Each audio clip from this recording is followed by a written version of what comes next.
दुसऱ्या दिवशी सकाळी उठून गणपती बाप्पाला पाया पडून मी नाश्ता करायला घेतला आणि आमची कोणाचीही झोप झालेली नव्हती आणि लव्य आम्हाला वरती उठवायला आलेला होता. तर श्रवणला भूक लागली. त्याने ताटामध्ये खमण खायला घेतलं. मग मला विचारलं पोहे कुठून घेतले. मग त्याने ताटभर पोहे घेतले, पण त्याने ते अर्धेच खाल्लेले होते.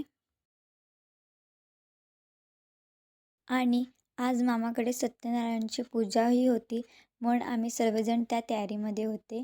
काही वेळानंतर मी देखील माझी तयारी केली आणि मग दुपारपर्यंत पूजा झाली आणि मग संध्याकाळी आम्ही सर्वांनी आरती घेतली.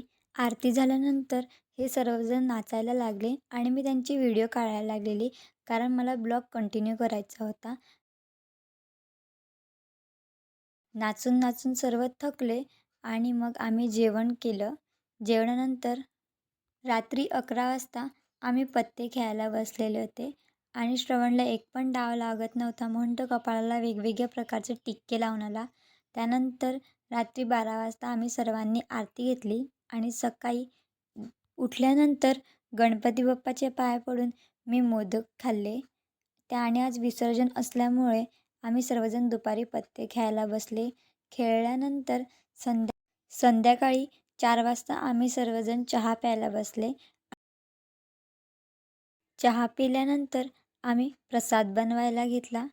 थोड्या वेळानंतर आमचा प्रसाद बनवून झाला आणि मग सर्वजण आपापली तयारी करायला गेले. तयारी करून सर्वजण खाली आरती करायला उभे होते. आरती झाल्यानंतर आम्ही गणपती बाप्पाला बाहेर आणले आणि मग बाहेर पुन्हा एकदा आम्ही आरती घेतली आणि मग आम्ही गणपती बाप्पाला गाडीत बसवले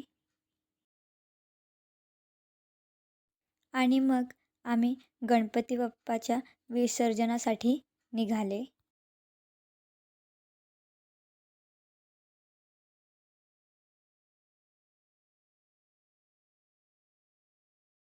काही वेळानंतर श्रवण म्हणाला की तू मला का नाही ब्लॉगमध्ये घेत, म्हणून मी त्यालासुद्धा घेतलं आणि तो हातात बॉम्ब घेऊन फिरायला लागलेला होता. थोड्या वेळानंतर आम्ही विसर्जनाच्या ठिकाणी पोचलेले होते.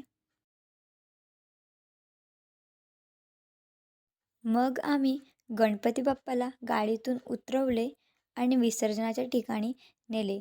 तिकडे नेल्यानंतर गणपती बाप्पाची आरती केली आणि मग मामाला तळ्यात उतरवल्यानंतर आम्ही गणपती बाप्पाचं विसर्जन केलं.